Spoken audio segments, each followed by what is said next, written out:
Você sabe o que é empreendedorismo científico? Eu tive um bate-papo super legal com o William Leonel, da MQM, sobre esse assunto. Venha comigo rever nesse vídeo.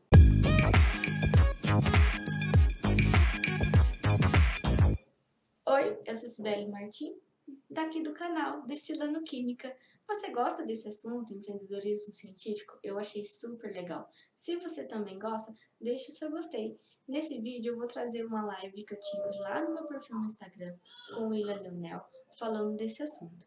Ele é da empresa NQM e também tem um podcast super interessante sobre nanotecnologia e nanomateriais, chamado Café com Nano. Eu vou deixar aqui na descrição desse vídeo o link da empresa para você conhecer um pouquinho mais do que eles trabalham e também do podcast que vale muito a pena ouvir.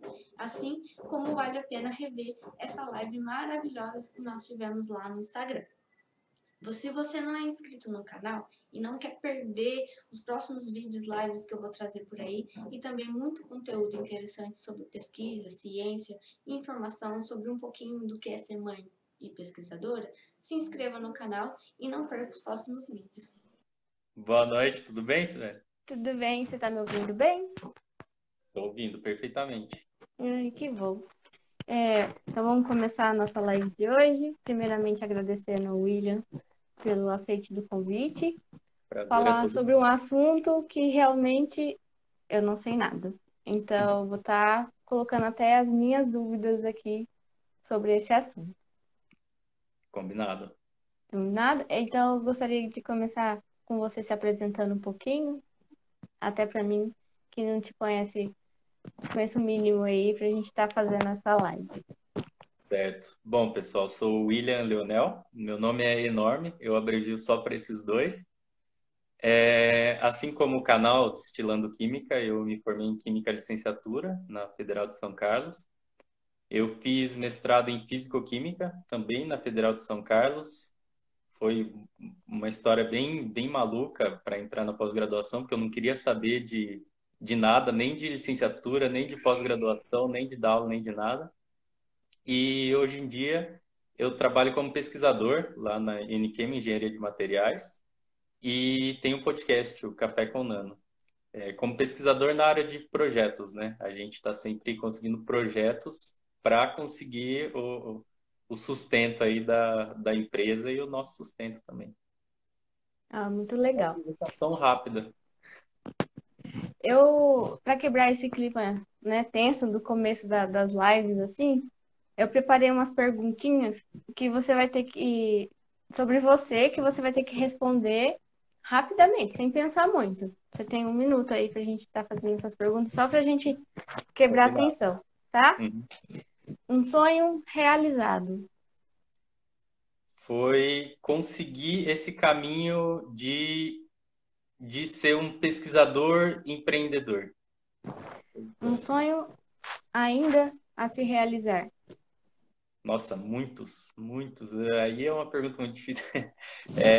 A gente chega num momento que tem muita coisa que quer realizar, na parte profissional, na parte não profissional de hobbies, como, por exemplo, divulgação científica. Tem muita coisa que eu quero, muitas áreas que eu quero aprender.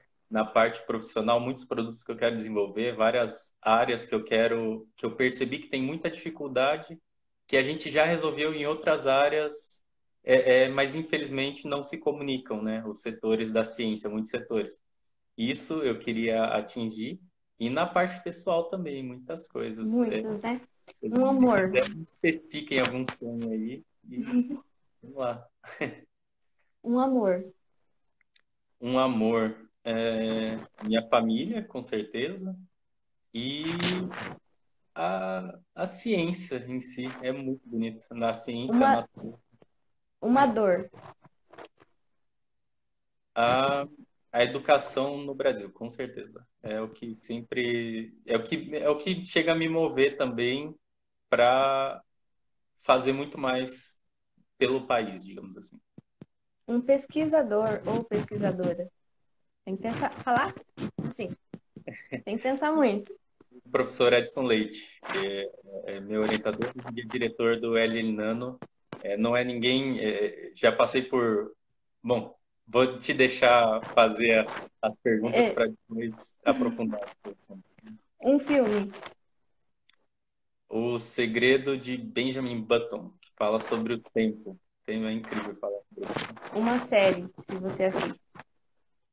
Nossa, várias. Uma que me marcou bastante são as geeks da vida, talvez Game of Thrones. Uma música. Ninguém vai conhecer, chama Cloud Smiles, que é de um jogo chamado Final Fantasy VII, bem famoso. Ela é uma ópera. É gamer, então. Digamos que sim. E para finalizar, uma frase. Eu não sou de decorar frases, no geral, eu guardo muito histórias. Tem uma história que eu não vou contar inteira, com certeza, mas é de uma criança que conseguiu se livrar de uma situação por não se limitar. Então, eu sempre guardei essa frase de que o mundo é muito mais do óculos que você vê. Então, você consegue fazer muito mais se você mudar a sua lente para a situação. Muito bom. Obrigado, tá? É só para descontrair um pouco. Agora a gente vai entrar no assunto real. Você tem certeza que você vai ficar muito mais confortável. Quer falar sobre o empreendedorismo científico, uma palavra gigante, como é realmente o seu significado.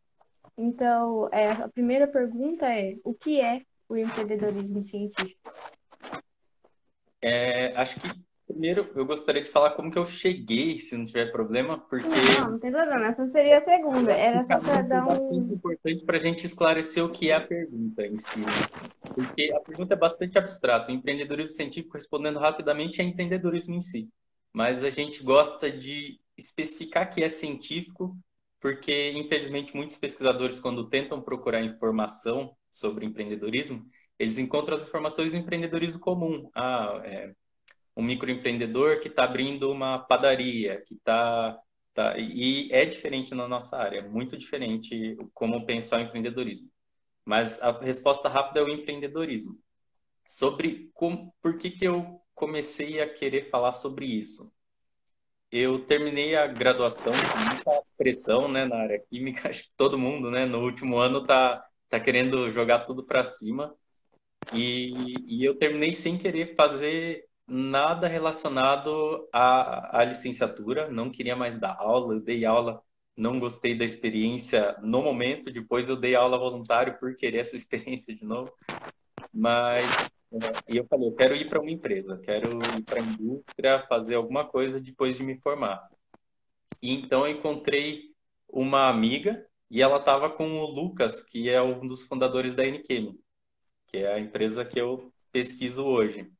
E ele falou, olha, você está com uma visão da área acadêmica um pouco, digamos, simplista, né? Que é a visão que todo mundo tem. Eu vou fazer mestrado, doutorado, prestar concurso, ser professor, e quem sabe passar por um pós-doc, quem sabe não, né? Praticamente obrigatório.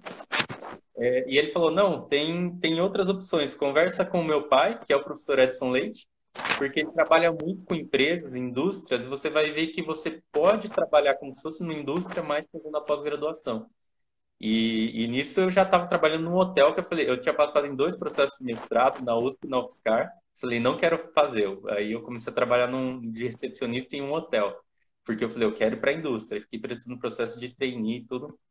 Mas depois de conversar com o professor Edson Leite, eu decidi entrar no mestrado. E lá eu conheci o pessoal da NQM, os fundadores, que é o Bruno, o Thiago e o Lucas, que foi o que conversou comigo, né? E eles foram me mostrando que tinha uma terceira via, que não era exatamente ou você ir trabalhar na sua área, alguém da licenciatura da aula, ou quem sabe ir para uma empresa, e nem você seguir o caminho padrão de academia, ser professor e é isso. Que era o caminho de você empreender, de você tentar pegar um produto, algo que você conheceu na graduação, algum conhecimento, e levar para a sociedade na forma de produto. Então, aí foi muito interessante, porque eu não sou um dos fundadores da NQM, mas eu fui metendo o bedelho ali em tudo que eles faziam. E eles passaram, já tinha escrito um projeto com eles para a gente tentar começar essa interação. E eles passaram num processo da Votorantim Metais de startups, né? e tinha que passar 15 dias lá em Belo Horizonte. E aí eu vi eles conversando sobre isso, falando, poxa, mas como é que a gente vai passar 15 dias, tanta coisa da empresa para resolver aqui e tudo.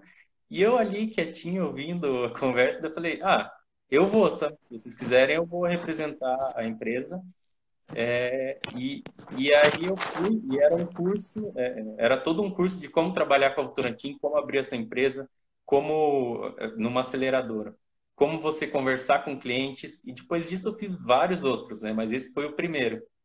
E aí eu fiquei esses dias lá, e era um processo onde tinha umas 40 empresas e só 5 iam conseguir, acho que 10 iam conseguir o investimento da Votorantim, e eu fui um dos que consegui, eu cheguei com esse investimento aí da Votorantim para um projeto, né? Fiquei muito feliz, né? Tem toda aquela mídia, né? Redes Nossa, sociais, até né? arrepia. É melhor do que ganhar um prêmio, né? Exato, Não, e foi um prêmio também, meu primeiro carro veio disso, Ó, várias coisas. Não, mas por incrível que pareça, muitos assuntos que a gente pode entrar aqui, mas não era um montante grande. Para nós pesquisadores é muita coisa, porque infelizmente pesquisador não sabe precificar. Não sabe precificar o seu próprio valor. Então, eu lembro que a gente fechou esse valor, ficou super feliz, tudo, e eles me chamaram para fazer uma palestra em Ouro Preto, o pessoal do Votorantim. E conversando lá com o pessoal da Semana da Engenharia de Ouro Preto, eu fui fazer a palestra. Então, olha, a empresa pagou para alguém de São Paulo, em Minas, que pagou avião, pagou hotel, pagou tudo, para dar uma palestra numa semana de engenharia. E eu perguntei, quanto que vocês receberam dessa empresa? Era mais do que a gente tinha pedido para o projeto para descobrir uma coisa totalmente nova. Tá? Então aí foram esses caminhos que vão levando a gente a perceber como precificar melhor, como entender melhor, como saber o que o público quer, como a gente começa uma empresa, como a gente começa a discutir uma tecnologia.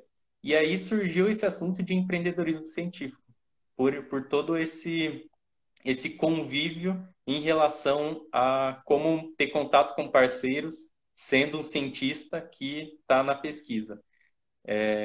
E aí tem muita coisa. O primeiro evento que a gente vai como pesquisador, pesquisador é muito inocente, né? Porque a gente levou um pozinho e esse pozinho a gente falava, tá vendo aqui? Um frasquinho, tem nanomaterial. E com nanomaterial dá pra gente fazer isso, isso, isso. As pessoas olhavam e falavam, e aí, sabe? E aí, a partir disso, a gente vai aprendendo como apresentar o produto, como conversar com as pessoas. E aí a gente viu que tinha um vácuo nessa área, muito poucas pessoas falando sobre isso. Ainda tem muita gente que pensa que é só esse caminho de graduação. O que que eu faço depois que eu me graduar, sabe? Eu vou prestar um mestrado, mas não quero carreira acadêmica. Vou para a indústria. Poxa, mas eu queria fazer pesquisa, mas para fazer pesquisa eu tenho que ser. Entende? Fica essa dúvida, e aí a gente decidiu falar sobre essa terceira via. Eu sempre gostei muito de podcast, né? Fazer o jabá aqui, né? E aí a gente criou um podcast chamado Café com Nano. Tinha essa ideia há um bom tempo, e aí conversando com o Thiago e o Bruno, a gente falou, vamos fazer? E aí quando a gente divide as responsabilidades, fica muito mais fácil de começar algo novo. E aí a gente conseguiu começar o podcast chamado Café com Nano. eu vou fazer Inclusive meus tá comentários de trás para assistindo a frente. live. Eu achei o café com nano muito leve, até para quem não é da área, é gostoso de ouvir. Quando eu ouvi o primeiro lá que falava sobre o tema da live, eu falei assim, eu vou sair daqui, vou jogar meu diploma e vou empreender, né? Porque é É. muito gostoso. Vocês falam com uma paixão sobre o assunto lá, e realmente parece que vocês estão no café da manhã, né? Na mesa do café, tomando um expresso, e ficou muito legal essa sacada do nano relacionado ao café, ao momento do café, né? Não em si o café, assim. Então, realmente, eu indico para todo mundo aí que tiver um tempinho e ouvir o podcast Café com Porque Nano, né? Marketing não, é muito tem bom. uma relação especial com café, né? Então, É, então a gente fala, verdade. o café era o momento do grupo, que a gente ficava discutindo. A gente sempre pensava, nossa, imagina que legal gravar uma dessas nossas discussões que a gente tem, né?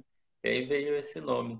O nome do meu canal também é desses momentos. Eu sempre tenho uma amiga minha que está fazendo doutorado no grupo, e a hora do café eu falava assim, vamos ali destilar um pouco, né? Que legal. Destilar conversa, né? Aí surgiu o Destilando Química, justamente desses momentos de café. Eu acho que é onde surgem as ideias e rodeados de bons amigos, né? E sobre o Mas, financiamento, eu sempre estou envolvida em organizações de evento e a gente tem que fazer milagre para trazer pesquisador, para trazer palestrante, porque a gente uhum, tem que arcar com o mínimo, né? Que é a passagem, hospedagem e alimentação. E nem sempre a gente tem financiamento. Então, quando a gente ganha um financiamento assim, que para a gente é o máximo, a gente foi numa agência e falou assim, não, mas isso aqui é o mínimo, né? Então, exato, realmente, nós que vivemos de financiamento do governo, de bolsa, a gente se contenta com pouco porque a gente acha que é muito, né? Então, exato. realmente é isso.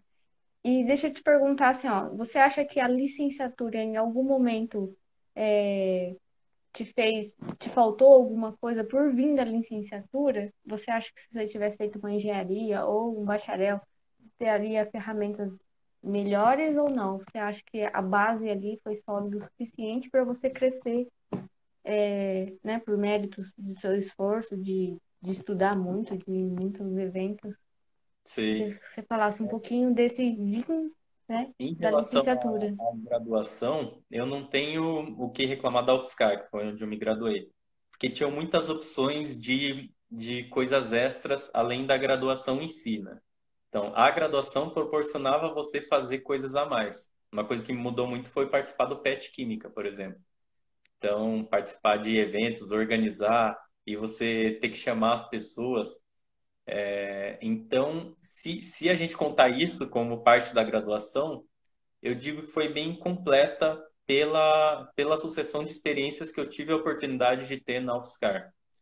Mas em relação às disciplinas, sim, a gente sai muito ignorante, totalmente ignorante da graduação, coisas que dá até vergonha, sabe? Você sai e você fala, nossa, como que eu não sabia isso? Como que eu não aprendi isso? E muitas vezes, e não é só a culpa da grade curricular em si, né?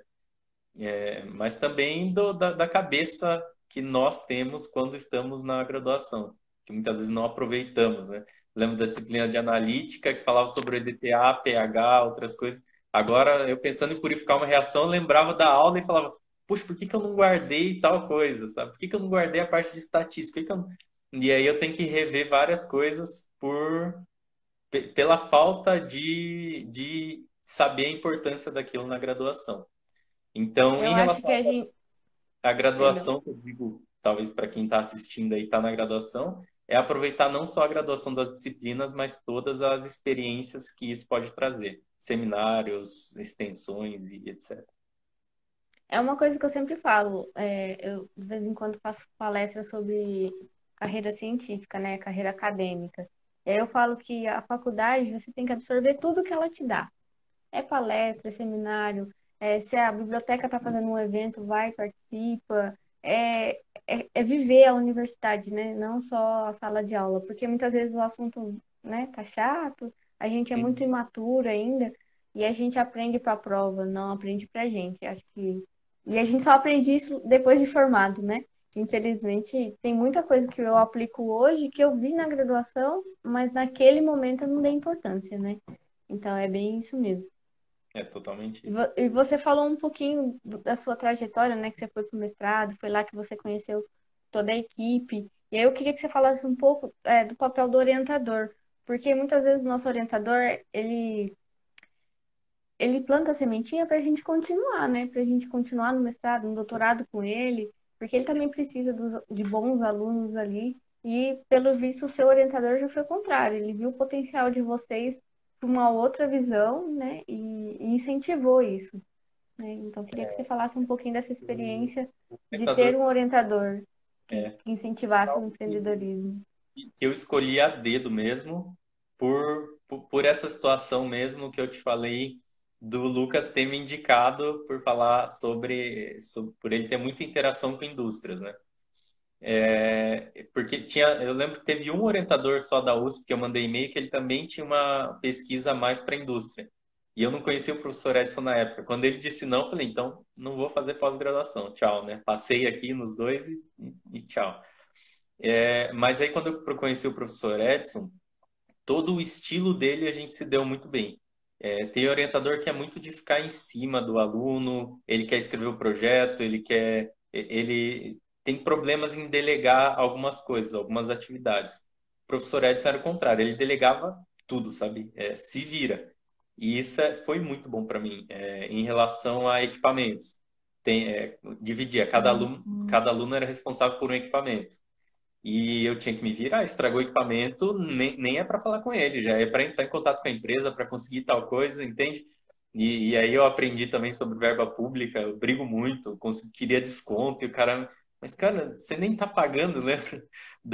De um dos equipamentos. Eu comecei a falar, não, tá absurdo esse preço, o gerente da América Latina me ligou para dar o desconto, e essas coisas a gente vai aprendendo como agindo como profissional, que o professor te delegou responsabilidades e você teve que fazer aquilo.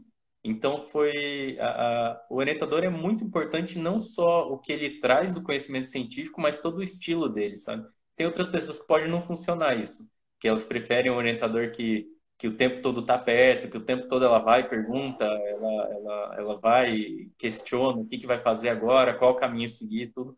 E do professor Edson não, era a gente tinha muita responsabilidade para ir trilhando o nosso caminho. E isso me mudou completamente. Muito bacana. Quando eu fiz o estágio no exterior, lá tinha um aluno que era financiado pela indústria. Então, a indústria queria desenvolver um equipamento e pagava o estudo dele, era um aluno de doutorado, para desenvolver aquilo, né? Infelizmente, era igual você está falando, né? Não tinha liberdade de escolher o que ele queria trabalhar, mas a empresa pagava o salário dele e Uhum. também a pós-graduação. E eu não vejo isso, pelo menos aqui na minha cidade, né, de Presidente Prudente, na Unesp, a gente não tem esse apoio da indústria. Eu acho que nem tem programas de pós-graduação filiados à indústria, com finalidades mesmo, né? E Essa aí eu queria experiência eu que. tive também, que foi bem legal, que o professor Edson tinha muito contato com a indústria, sabe? Então tem alunos que acabam virando amigos, né, de trabalho, de Petrobras, por exemplo, querendo ou não viram contato, mas antes de tudo é um amigo, sabe? A vontade de ir lá para o Rio de Janeiro para visitar ele, e lógico a gente acaba conversando sobre na indústria, sobre como está a pesquisa na indústria, e acabam virando contatos. Lembro quando eu entrei, acho que no segundo mês, o professor Edson foi dar uma consultoria para uma indústria grande, sabe? Eles pagaram um valor alto para ele dar essa consultoria, e ele deixou os alunos participarem, sabe, também. E aí, é lógico que eu fui e participei. E as discussões, eu aprendia muito, sabe? Eles estavam abrindo um centro de inovação aqui no Brasil. E aí, eu ouvindo ali quais as dúvidas eles tinham, o que eles queriam, que perfil de pessoa, sabe? Tudo é um aprendizado. Então, um aprendizado diferente da pós-graduação mais básica, né? Então, isso daí É, foi muito interessante, sim. De trazer orçamento, sabe? As pessoas, as indústrias vinham com amostras, olha, preciso de tal análise, vim fazer orçamento, resolver problema. é, Tudo.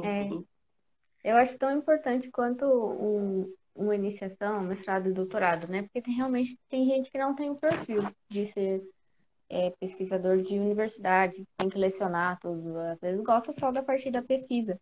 Então, você acha que essas startups ou microempresas, né? Eu não sei como define a de vocês, Uhum. vão conseguir no futuro ou um presente aproximar a universidade desse tipo de linha de pesquisa, essas colaborações? Sim, sim, por vários motivos. Por parte da indústria, porque hoje em dia tem muito incentivo, governamental, tem leis que estão facilitando essa interação da universidade com a indústria.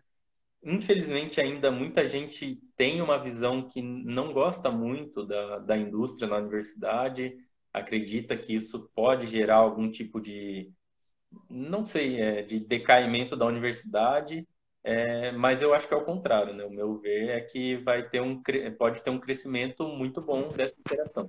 Então, por parte da indústria, tem mecanismos governamentais aí que ajudam.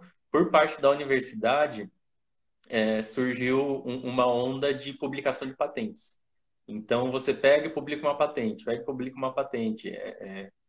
Então, chega um momento que você está cheio de patente, mas e aí? O que você vai fazer com tudo isso? Sabe? Você não pode produzir. Quem produz é a indústria, entende? Então, você Uhum. produz conhecimento e está guardado lá. Você depositou a patente e ela está guardada. Então, surgiu dos pesquisadores começarem a mostrar o que eles produziram para as indústrias também.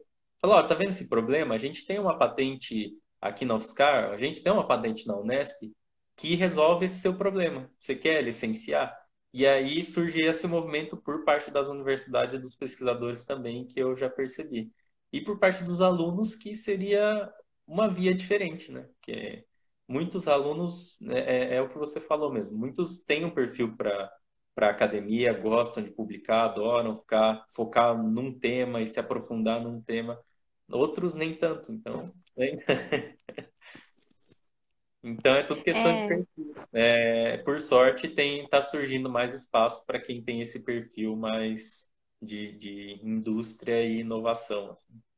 muito bacana. E você puxou uma palavra que seria a minha próxima pergunta, né? A gente tem um grupo aqui em Prudente que foca muito em patente, né? Ele desenvolve produtos e patenteia. Já no grupo que eu tô, a gente foca muito mais em publicação de artigos de ciência básica até uma ciência mais avançada. A sua visão como empreendedor, qual que é a vantagem de um artigo científico? Porque quando você publica o seu resultado, o seu material na forma de patente, você não pode publicar na forma de artigo, você tem que optar, né? Então é Exato. difícil essa opção, assim, principalmente Então, para quem nunca patenteou. E o caminho para se patentear não é fácil. É muito mais fácil você publicar um artigo, ao meu ver, tá?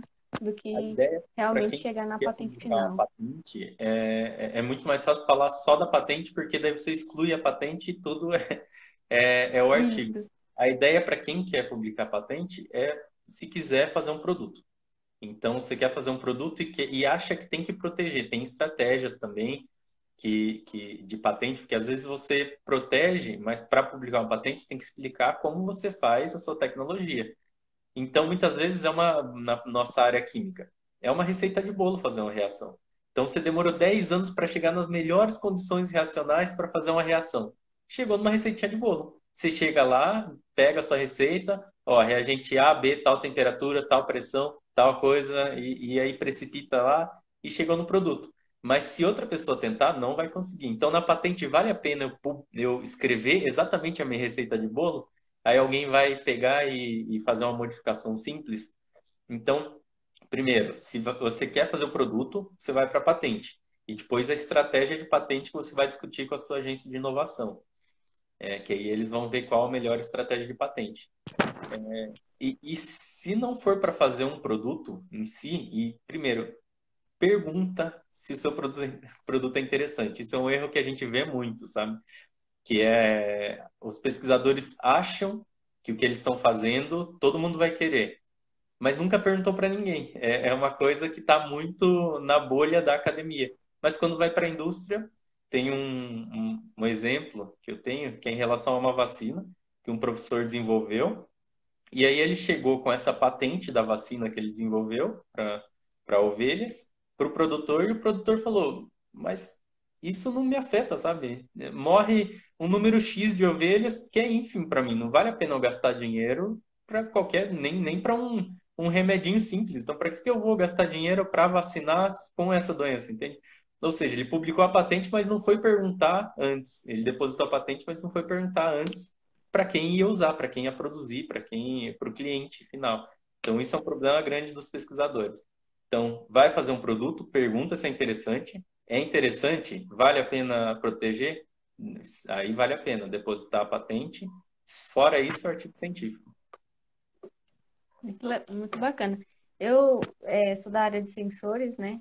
Às vezes eu fico me perguntando assim, que eu queria ver meu produto no mercado, ou pelo menos entender como chegar lá, né? Eu desenvolvo o protótipo aqui, mas tem toda a parte de engenharia depois para fazer ele ser portátil, por exemplo, ou colocar em escala industrial.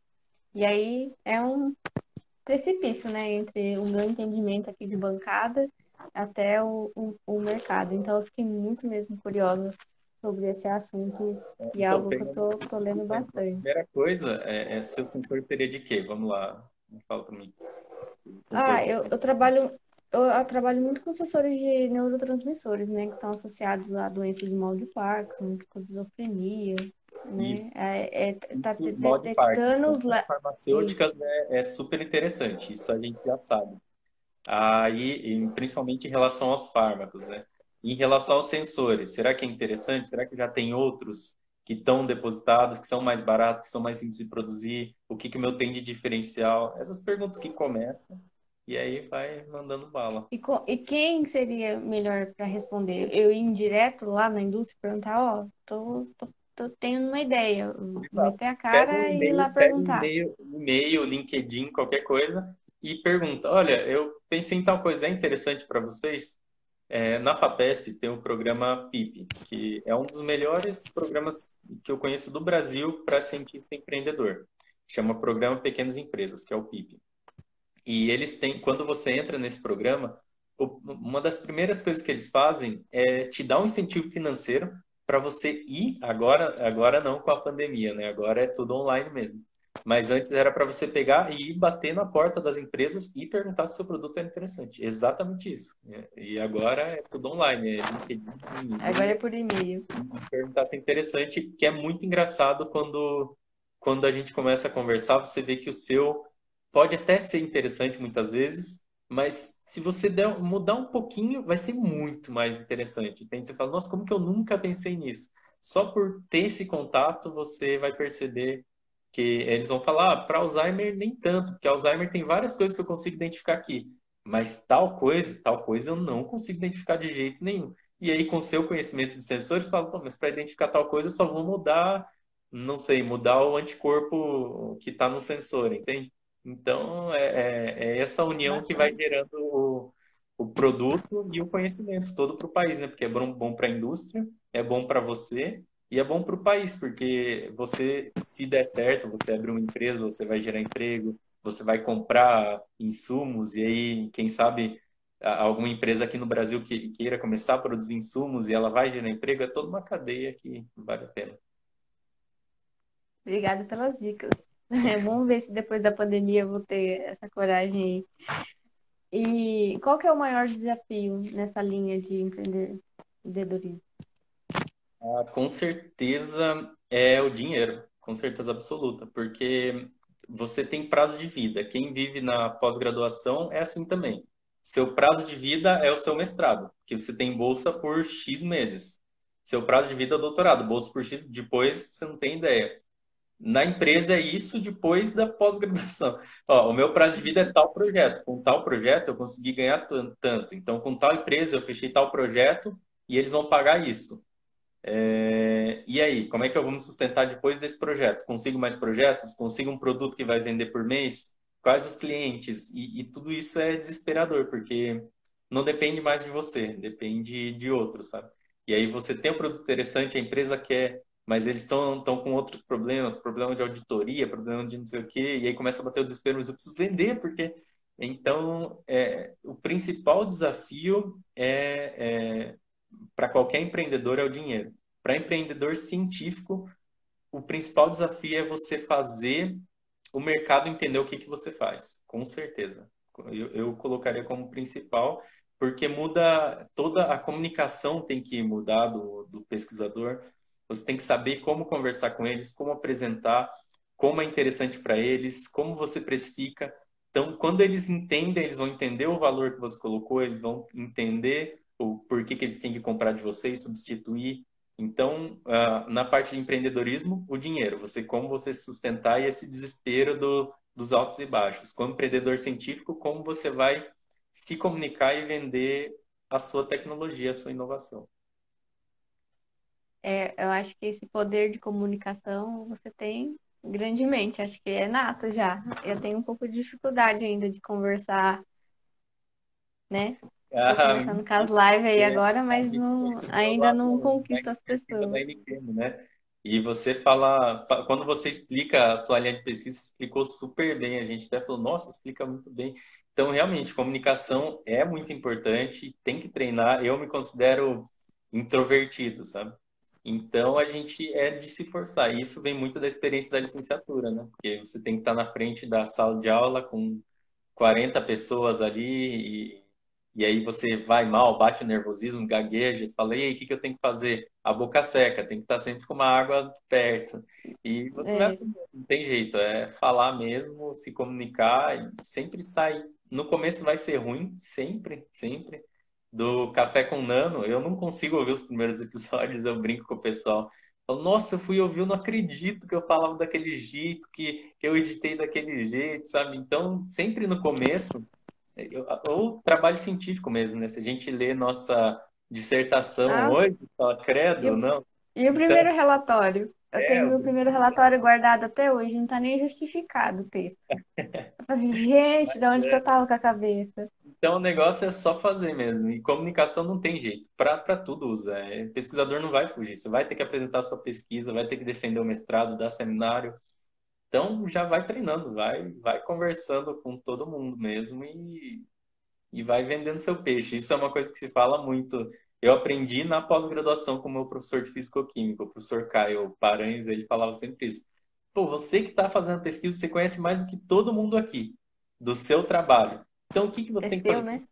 Vender o seu peixe. Você tem que fazer, mostrar a beleza do seu trabalho. Então é isso, tem que saber mostrar a beleza do seu produto quando você vai para um produto. Mas é que a beleza, muitas vezes, para o cientista é diferente da beleza para o mercado. Aí que você tem que saber essa intersecção. É uma palavra que vocês usaram no podcast é o hard science. Eu Uhum. sinto um pouco de falta, assim, de ter onde conversar, bater um papo nesse linguajar. Acho que quando eu comecei as lives, meu intuito era esse. Vim aqui conversar com pessoas que conhecem o meu linguajar. Se eu falar sobre uma nanopartícula, uma rota sintética, né? Qual é a temperatura de ebulição, né? Qual é o procedimento que você fez, falar de DRX, FTIR, sem ter que explicar muito, sabe? Uma conversa fluir. Então, meu Sim. intuito era esse, mas aí eu comecei devagar, né? Vim falando de licenciatura, mas os próximos lives aí vai ser mais sobre assuntos de pesquisa mesmo. Pegar um trabalho, por exemplo, eu publiquei meu sensor lá para neurotransmissores. Eu vim aqui para falar que isso existe, né? Uhum. Eu acho que falta um pouco de canais e o seu podcast traz isso bem, bem bacana, porque vocês falam com uma naturalidade que é gostoso ouvir sobre nanotecnologia, nanomateriais, é muito gostoso mesmo. Sobre o hard science, a gente também é outra coisa que do empreendedorismo que você falou, que é empreendedorismo científico. É empreendedorismo, só que na parte científica. E é lógico que por a parte científica é mais complexa, então a gente tem que especificar empreendedorismo científico para as pessoas não acharem que é a mesma coisa. E o hard science é a mesma coisa. A gente fala muito, porque muita coisa que a gente já participou é focado na parte de tecnologia de informação, de software, e é um mundo totalmente diferente do nosso, sabe? Esse primeiro curso que eu fiz,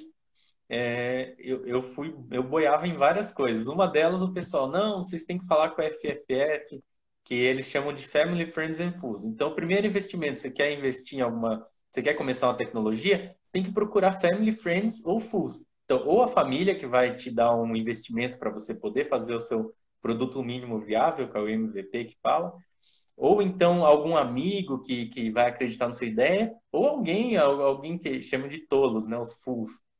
Isso não tem nada a ver com a gente, sabe? Se eu for criar um software, pessoal, preciso de um mês para criar. Alguém pode me dar R$ 1.500, R$ 2.000 para eu sobreviver um mês e eu ficar aqui no meu computador criando? Pode ser, alguém da família pode ser, claro. Tenta aí, não tem problema. Mas na nossa área é totalmente diferente. Vou chegar para a família, pessoal, preciso comprar 500 ml de tampão Tris, preciso de comprar. Não adianta, preciso pagar Um 3 a mais. bifacrômetro, Então, não adianta na nossa área. Então, o hard science é diferente, o timing é diferente, a estrutura é diferente, tudo é diferente. Então, a gente viu que precisava especificar, olha, é empreendedorismo científico e de hard science. Não é um empreendedorismo científico comum. É mais difícil? É mais fácil? Não significa que é mais difícil ou é mais fácil, é diferente, sabe? Precisa de um olhar diferente. E quando a gente vai conversar com o investidor, infelizmente, ele não tem esse olhar. Ele olha e fala, preciso de tudo isso, então não vou investir. Mas isso infelizmente, no Brasil está pouco maduro ainda essa parte de investimento. Em outros países, já as empresas já tem laboratório da empresa dentro da universidade para desenvolver coisas novas, um chip novo, como é que eu vou fazer a litografia, vou diminuir o tamanho do chip para ter um processamento melhor, e aí vai. Sem hard science, como é que eu faço isso, entende? Então tem que ter, e demora. Começaram para chegar no I9 hoje e está começando, está pesquisando faz 10 anos, entende? Então, A ciência às vezes não é tão rápida. A gente está vivendo uma época que está mostrando muito bem isso, né? uhum, Não se produz uma vacina do num nada, estralar de dedos, sem né? cultura, Precisa de sem muito. sem grupos tradicionais, não adianta, é muito É. difícil. E falando um pouquinho da empresa vamos fazer um pouco de propaganda dela também, né? O que Bom, é pessoal, eu a sou NChem? pesquisador da NChem, ela foi fundada, ó, agora o pessoal vai puxar minha orelha, Ó, em ó, 2000, O Bruno vai puxar sua orelha. pelo Bruno, o Lima, Thiago Conte e o Lucas, e foi uma spin-off, que a gente chama spin-off, é como se fosse um braço do grupo de pesquisa que a gente saiu, que é o LIEC, é o Laboratório Interdisciplinar de Eletroquímica e Cerâmica, que trabalha com materiais avançados, nanomateriais. Que a gente percebeu que com os nanomateriais a gente consegue mudar as propriedades e melhorar, otimizar muita coisa. Então, por que que a gente ainda vive na Idade Média em relação a muitas coisas, sendo que a gente já tem a tecnologia na universidade, sabe? E aí surgiu a NChem com a intenção de produzir nanomateriais para a indústria, entende? Mas então a intenção é essa, e é ao longo do tempo que eu estou acompanhando todo esse caminho também, porque eu tenho meu projeto e tem que ir descobrindo o caminho para o projeto. Não é só produzir o nanomaterial, que eu te falei do pozinho. Você não pode chegar com um pozinho e falar, eu tenho nanomaterial. Você tem que chegar com uma broca cirúrgica e falar, ó, tá vendo essa broca aqui? Ela tem um revestimento nanométrico que ela melhora a dureza muito mais. Você, quando for fazer uma cirurgia no crânio, que é um osso muito duro, você vai cansar muito menos, o corte vai ser muito melhor, não vai ter que trocar peça 3 vezes no meio da cirurgia porque desgastou, que aqui tem um nanomaterial com uma dureza enorme. Esse é um dos produtos da NChem, que é o Pleno, estão fazendo jabá, né? Que é um revestimento cerâmico nanométrico. Então, para a peça de corte tem que ser nanométrico, senão você perde o fio. Você faz um revestimento enorme e você arredonda o fio. Então, tem que ser nanométrico para acompanhar aquele fio muito pequeno que é o que dá o corte. Então, é uma área muito específica, você melhora, dobra aí a dureza da peça e melhora muito em relação às cirurgias. E agora a gente está entrando nessa parte de revestimentos bactericidas e virucidas, né? Exatamente pela parte da COVID. A gente vê alguns revestimentos, mas eles duram 1, 2 dias e a gente está trabalhando em um revestimento que dura meses aí para metais, ou seja, corrimão, de locais públicos, a gente tem de hospitais, então vidros, Ó, metais, cama de hospital, então é, muita coisa que está aparecendo. Pessoal, segue a NChem aí que vocês vão gostar das novidades. eu acho que vocês têm um olhar diferente também. Desejo todo sucesso para a empresa de vocês e o que precisar de colaboração após pandemia ou durante a pandemia, a gente dá um jeito de colaborar aí na pesquisa em função da pesquisa, É tá? verdade. Inclusive, a gente se conheceu na iniciativa NChem que a intenção era doar nanomateriais para grupos de pesquisa mesmo. Porque a gente fabrica muito nanomaterial, tem muito nanomaterial, e muitas vezes o pesquisador vê aquele nanomaterial e pensa numa aplicação. E isso é super interessante para a nossa empresa. Então, a gente doa o material, o pesquisador compartilha os resultados, a gente ajuda a divulgar artigos nas nossas redes sociais, porque é ótimo para a gente, ótimo para o pesquisador que consegue o material e tem um canal a mais para divulgar o trabalho dele. É ótimo para a gente que a gente tem uma divulgação da empresa, com um nanomaterial sendo fornecido pela nossa empresa. A gente tem pessoas usando, descobrindo novas propriedades. Então, esse jogo ganha-ganha aí é muito interessante. Por isso que eu falo, pessoal, seguir, se comunicar, precisou de um nanomaterial diferente, conversa com a gente, que a gente está sempre aberto.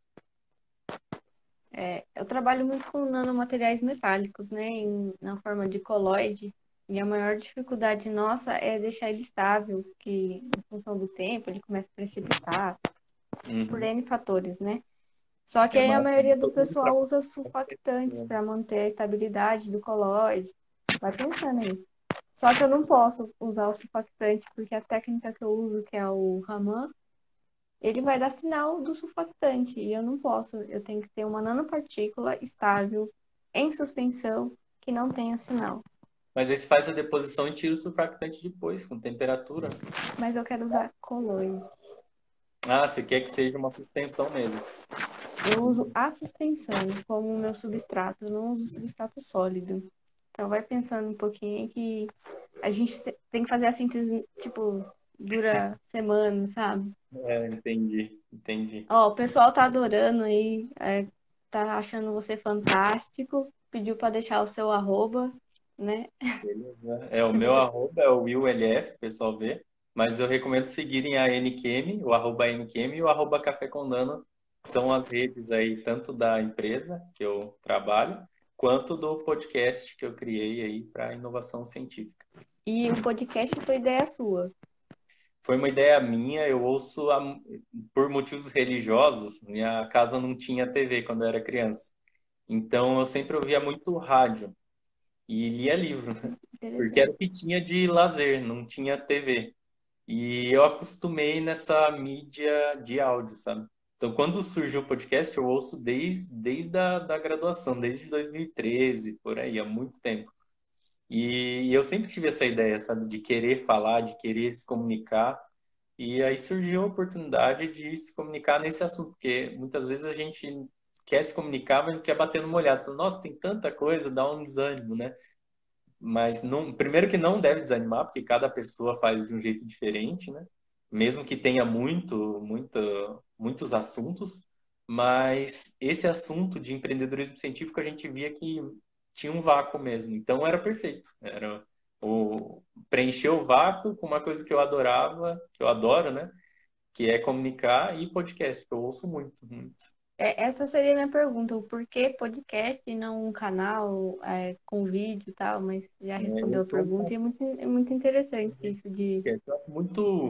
Eu acho que é uma mídia muito útil, porque você não precisa ficar assistindo, sabe? Eu coloco fone de ouvido, vou lavar a louça. Aí meia hora ali, eu tô aprendendo alguma coisa nova, sabe? Eu, sei lá, vou fazer alguma coisa, vou correr, tô ouvindo podcast de algum assunto, sabe? Então, é uma informação empacotada que você consome sem precisar parar para ficar vendo só aquilo, entende? Então é É muito, muito bom. é muito bom, muito bom. Você tem mais alguma história, algum assunto que você deseja abordar? Eu estava pensando numa história, eu ia te contar uma história de graduação, quando a gente estava, você me perguntou sobre o que a graduação faltou, né? E eu lembrei que no PET, a gente tinha, no PET Química, tinha um projeto chamado Química na Praça. E a gente montava uma barraca numa praça bem movimentada aqui de São Carlos, e mostrava química, explicava os conceitos, fazia uns experimentos meio química show, assim, sabe, só para chamar as pessoas e explicar o conceito por trás daquilo. E a gente percebeu que as pessoas não estavam vindo, sabe, tinha barraca ali, e aí a gente começou a falar, vamos começar a chamar as pessoas? Começou a chamar as pessoas para a barraca ali, e foi muito interessante esse evento. Mas isso de chamar, depois, o meu primeiro evento que eu participei com a NQM, foi no evento de nanotecnologia com investidores, né? E aí a gente levou aqueles. Como é que chama aquele coisinha de crachá, aquela fita de crachá? A gente fez uma da empresa, sabe? E aí a gente tava lá e eu falei, pô, vamos começar, ninguém tá pegando, vamos começar a distribuir, sabe?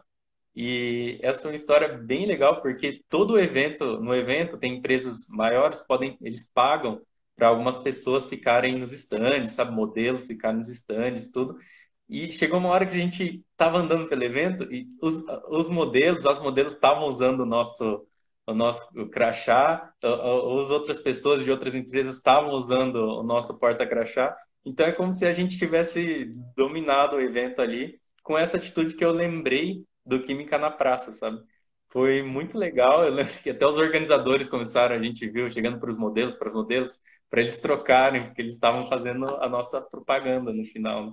E tudo aprendendo, se comunicando de um jeito educado e legal, sabe? Olha, o que a gente trouxe um brinde para vocês que estão aqui no evento, tudo, sabe? É tudo como a gente aprende a se comunicar e com as pessoas a partir de diversas experiências, inclusive de uma que veio da graduação e teve um fruto lá num evento com uma empresa muitos anos depois. Eu tenho que confessar que quando eu vou para congresso, eu sou caça-brinde. Ah, Eu é? adoro ir nos stands procurar um brinde. É, Mas, na verdade, uma coisa que eu aprendi é conversar nos stands. Eu fiz muita amizade com o pessoal da Lab Solutions, da DP Union, porque eu sou da área de analítica, né? E também da Metron. E eu ia nos stands para conversar sobre o equipamento. Às vezes era um equipamento que eu nunca ia mexer na vida. Mas eu tava uhum. ali, o que que faz? O que que é? Então, o pessoal que está ali na venda, ele tem que conhecer o que o produto também tem a oferecer, né? Qual a resolução. E eu aprendo muito com o pessoal dos stands. Do pessoal que é dessa parte mesmo de vendas, de vender o produto ali. Eu Mas acho isso é uma fascinante. coisa que quem é introvertido tem que se forçar mais, porque é uma zona de conforto você ir por evento, ficar sempre com o seu grupinho e acabou, vai jantar, vai. Não, aproveita o evento, vai, conversa Ah, com eu nada ando o a tempo ver, todo. vai, conversa com os técnicos das empresas, e assim vai. Eu tenho uma Aproveitar amizade muito forte com o pessoal hoje. E é engraçado que eu estava na iniciação científica, hoje eu estou tentando escrever um projeto, né, para continuar a sobreviver. E aí você pede ajuda, ó, você lembra de mim lá de dois, não vou falar a minha idade, mas aí eles lembram de você, porque eu ia nos stands, né? Então fica até mais fácil essa comunicação com a empresa. E queria realmente um laço de amizade, não é só um contato, igual você falou, é uma amizade. os papelzinhos, eu lembro. Eu peguei um do Royal Academy of Engineering, e aí depois de um tempo o Bruno e o Thiago foram no evento e me lembraram, e aí eu assinei no feed e comecei a ver as atualizações e lá, escrevendo para eles também, eles falavam, qual a sua visão sobre como vai ser daqui a alguns anos tal coisa.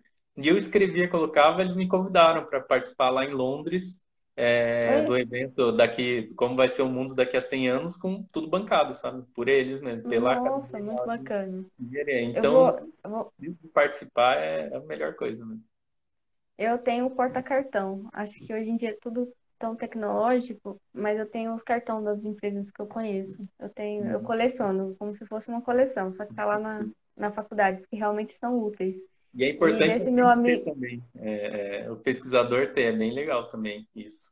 Eu não eu tinha acho muito noção, eu lembro bacana. que uma das pesquisadoras do grupo falou: Pessoal, vocês têm o cartão de vocês? A gente, o que que é isso? E Que é aí, cartão? é aí que entra a experiência de outros, né? Porque ela já tinha trabalhado numa indústria. Então, indústria, qualquer pesquisador tem o cartãozinho que entrega. E aí ela deu um modelinho, o Bruno ajudou a fazer uns modelos na época. Eu lembro, a gente estava na pós-graduação, fazer modelos de cartão que ele já estava fazendo para a Nichem, sabe? E aí ele passou para a gente fez junto o cartão e meu cartão ficou terrível, aquele negócio, né? Os primeiros ficam, mas eu fui para eventos todo feliz, entregava e pegava também. Hoje você fala, olha, o que que você conseguiu? Qual a efetividade? Mas participar do ritual, de alguns rituais são importantes, né? O ser humano é um ser muito ritualístico, né? A gente tem casamento para isso, né? É um ritual, né? Não é É só um papel, ritual. vou dizer assim, né? É todo um ritual que a família participa, que ajuda a criar o laço. Então, você participar do ritual de ir no evento, entregar o cartão, ajuda você a ficar mais dentro daquilo. É tudo questão de participar mesmo. Na época eu não tinha noção disso, hoje em dia eu tenho. Eu acho que a compra de um produto vai muito, muito além do valor comercial dele, né? Às vezes o seu produto está um pouquinho mais caro, mas o seu carisma, a sua atenção, né, a disponibilidade que você tem em ajudar acaba, não, então vou para aquele ali que vale a pena o investimento, né? Então você é fantástico na fala, tenho certeza que você consegue muitos colaboradores aí, investidores principalmente pela sua dicção de conversar e de a gente Ah, vê amor, né, no que você fala. É muito gostoso isso. é tudo questão de meter a cara mesmo e, sei lá, e ir tentando. A gente vai. Quem está na graduação, a gente entende a falta de confiança, mas ao longo do tempo a gente vai ganhando confiança e são coisas simples, né, no geral. Quando você entende que a pessoa é um ser humano, você sorri, conversa, e faz um questionamento sincero, é muito difícil ter uma recusa, porque não tem porquê, né? Hum. É, eu nem vi a hora passar. O Instagram ele encerra a live com 1 hora. Tem alguns minutinhos só. Então eu vou deixando o meu muito obrigado. Desculpa qualquer coisa no começo da internet, se eu falei demais ou de Mas menos. agradeço. Sua iniciativa é muito importante. Eu acho muito legal isso de falar com o pessoal da Química da graduação. Eu aprendi muito com pessoas que se formaram da área da Química. Por sorte, hoje a gente tem esse mecanismo que são as lives, que é o Instagram, que é poder conhecer pessoas que eu nem conhecia na vida e estão aqui assistindo. Quem sabe eu começo a seguir, começo a curtir e ter uma afinidade. Então é muito importante isso. Parabéns pela iniciativa. Eu agradeço muito a oportunidade de estar aqui. Eu que agradeço, de coração. E eu queria que você deixasse um recado para quem está na graduação ainda ou que está numa pós-graduação. Qualquer coisa que vier no seu O coração para você recado falar para os principal é químicos. sempre lembre que a ciência é curiosidade, é pergunta. Então, não deixa de perguntar. Muitas vezes a gente estuda tanto, aprende tanto e acontecem duas coisas. Ou a gente cria uma certa arrogância ou a síndrome do impostor, que eu não sei nada. Então, esquece tudo isso e só lembra de ser curioso, sabe? Não tem medo de perguntar sobre coisas simples. Por que isso? Por que tal coisa? Por que tal coisa?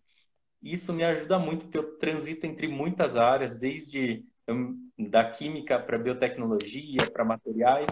E muitas vezes eu pergunto coisas tão simples que as pessoas ou não sabem a resposta e tentam procurar responder, coisas que fazem há muitos anos, ou então elas sentem tanto prazer em responder que você se aproxima delas. Então, não esquece que ciência é curiosidade em qualquer lugar, seja na indústria, na academia ou quando você está fazendo inovação. Seja sempre curioso e não tenha medo de fazer perguntas. Muito obrigada. Seja curioso. Eu que Deixo meu agradeço. abraço. Deixo Um meu abraço abraço. forte para vocês Um todos da abraço, NQM Miguel. aí. Um abraço para todos aí. Valeu, pessoal. Até mais. Tchau, tchau. Tchau.